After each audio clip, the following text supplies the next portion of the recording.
But you get into this time of year, it's December 4th and we're shooting this, and it's a really good time for reflection.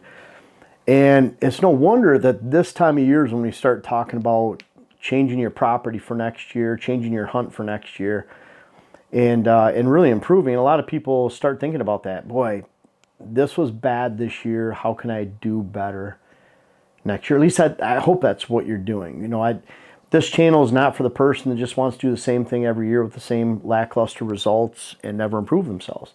We have people say, you know, this is too much strategy. Hunting should be more fun than this. Quality equals fun to me. If I want to just hike and enjoy the scenery, I'll just hike and enjoy the scenery. I don't need a weapon. I love just sitting on the ground out in the national forest, love just watching the woods wake up. But when it comes to deer hunting, I want to actually succeed. And I demand it of myself. I want consistent success. I demand that. If I can't do it myself, how can I teach you to do it? So it's critical that this is a time of reflection. And I want to talk about why your property failed this year. You can relate this to your hunt. You can relate this to public land in a lot of ways too. Now look at number one, bad food. Now if you planned your hunt around soybeans and they were all devoured by September, then you don't have that food source to anchor the deer movement. It doesn't matter how great it was during the summertime. If you planned your hunt and your property around brassicas and the deer didn't start hitting them until December, well, you failed. Because if you don't establish a pattern of use early for them eating in August, September, October, then why are they going to be there in November, December? You're expecting them to come from their fall ranges and that they've established and then just move back because you have a great late season food source?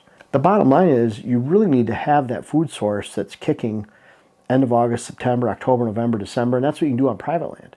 Public land is different. It's the food source of the moment. So if they're hitting white oak acorns during September, but those are all gone in October, you need to change. Just because they're during the September and there's lots of sign, lots of rubbing activity, get some good trail cam photos, you need to look at, anticipate that, hey, they're going to go feed on the red oaks over here. Or maybe they're going to feed by this clear-cut edge in December where there's not a lot of pressure and it's deeper into the woods. So your food source is going to change monthly, if not weekly, on public land. Private land, you want to have the same deer hitting the same food sources, and you want to have that combination throughout the entire year. If you don't have that, you're not going to have consistency. Here, this property right here in Minnesota that we're at. Now, I'm wearing bib overalls because Jen shot a beautiful buck last night. We recovered him this morning, and Dylan and I were, what, an hour and a half or 2 hours behind starting videos, and we had 8 to shoot in like 2 hours, and so we're just going. And but you want that food source that lasts for the entire season. And that's what's critical. Then you have deer that you can plan on in early season, mid-season, late season. They're hitting these food sources. These deer are hitting here. You have that consistency. If you don't have that consistency, everything's random. You have holes. And same on public land. You're just finding the food. On private land, you need to build it. So you want that food to last for the entire time. Bad cover. And what I mean by that is deer will hang out, especially an older buck, in just about any cover that's open in July, August, early September. But sometime in September, early October, his needs start to shift. He needs browse during the day. He needs thick stem count cover, hiding him. And his cover needs drastically change going into October, especially November and December, as opposed to what was great during the summertime. You know, a lot of people have great summer properties, and that usually means you're going to have a very, very bad fall property. So, I mean, one of the telltale signs, if you have great summer bucks, you're probably going to have a bad season, because then you have summer food, summer cover, and you need the opposite for mature bucks. You need the type of cover that does need all year long. They need high stem count cover for fawning cover. They need thick cover. That's what you need that's what you need for your entire hunting season for bucks. If not, they're not going to be there. So you have to have cover, and it has to relate more towards the cold season, meaning when they're in their bedding areas during the daylight, they need to feed about every 4 hours. They need to stand up and have browse. That could be a combination of briars, hardwood regeneration, shrub tips. Could be some acorns and white oak and red oak acorns, but that has to be a complement to your cover. It can't be the cover and the browse all alone. If you just had a property of all apples, that's not a good thing. You need to have cover, you need to have stem count, you need to have variety and browse and diversity. So that's why a lot of people, whether you don't have good food, you don't have good cover, then you're in trouble. Number 3, bad access. We're getting into the really important ones here. Because if you have great food, great cover, but your access is poor and the deer know every time you're coming on and off the property, you have a horrible property.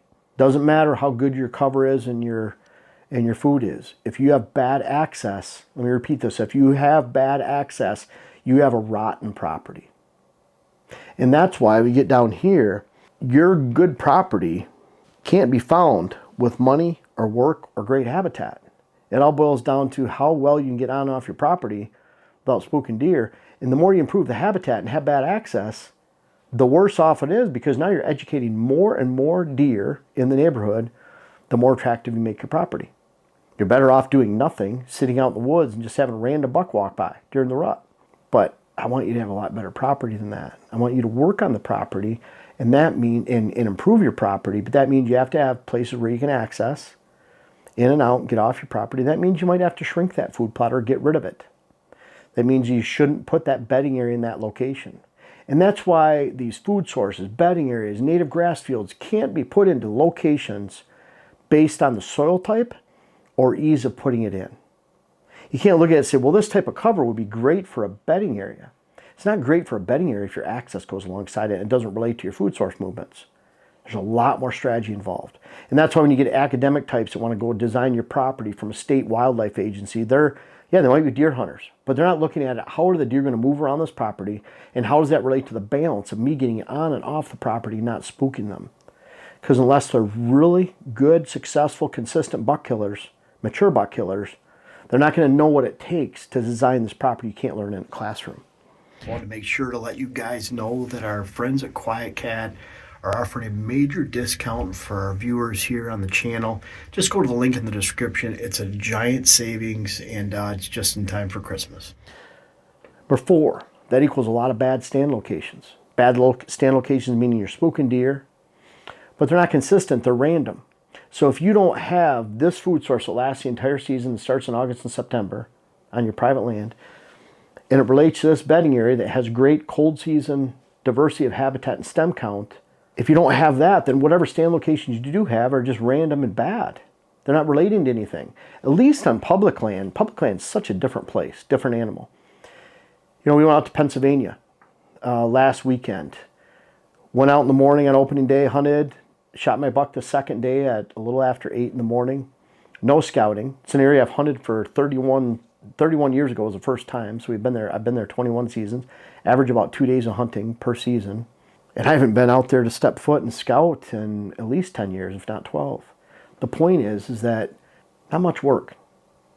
You just have to be able to understand people movements, where people are parking, where they're getting in and out, understand what deer need at the moment, their current food source of the moment, the current unpressured hot spots, food sources, and then go in and hunt funnels.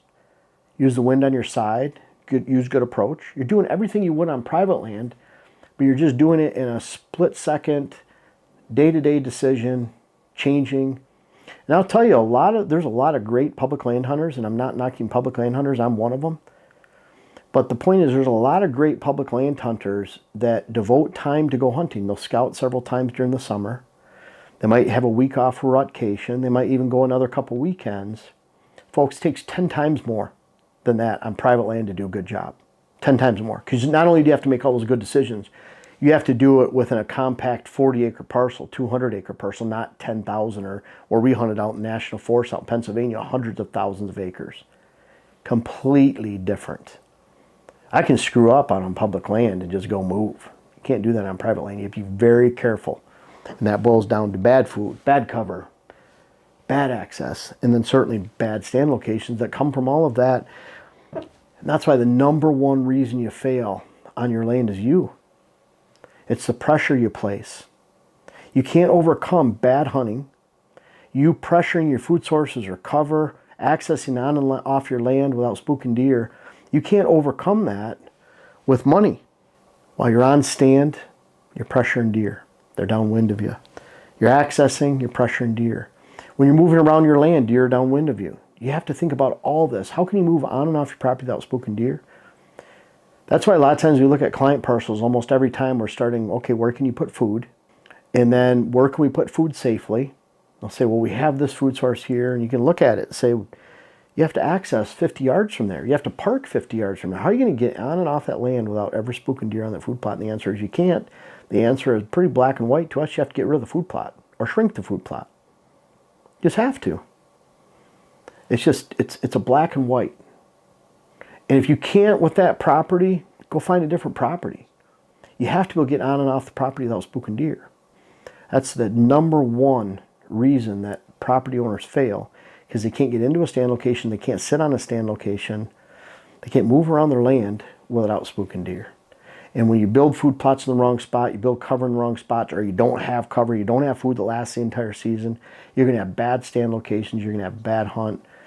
There's no amount of money that can overcome that. It has to be built. You're better off having a well-built property where you can access on and off, and you have a little bit of natural food here and there. You'll experience some success. You won't experience predictable success on the oldest bucks in the neighborhood every year. You won't be able to build a herd. You won't be able to improve the herd, but you'll at least be able to hunt without spooking deer like you would on public land. And heck, it doesn't take much time. So you're better off doing that than thinking you're doing all these good things on the land and doing it wrong and leading deer away. There's a lot of strategy that needs to be incorporated on your land. I encourage you to look at other sources besides myself. Look for people giving advice out there. Look for the advice, look at the track record, and make sure it matches yours, matches your conditions. If they're talking about great things they do in southern Iowa, and you have a completely different set of pressure, neighbors, size of parcels, probably won't apply to where you're at. At the same time, if you have people out there telling you what to do, they better be shooting 1 or 2 mature bucks a year consistently for decades. Or at least consistently from, say they're 28 years old, they've been doing it for 10 years and they've been doing a good job. That's someone I want to listen to. And I want to relate it to where I'm at. If it doesn't relate, then maybe it's just not a fit. But you have to have results. There's other people out there you can follow. Look for results. Look and see what they're doing. And then that might be a good fit for you in the way they teach. But bottom line is, you have to apply that high dose of strategy to everything you do, and that involves not spooking deer. If you do that, and you combine all these good food, good cover, good stand locations, you can't help but be successful every single season. I hope this talk right here helps you really set the table and reflection for next year and beyond.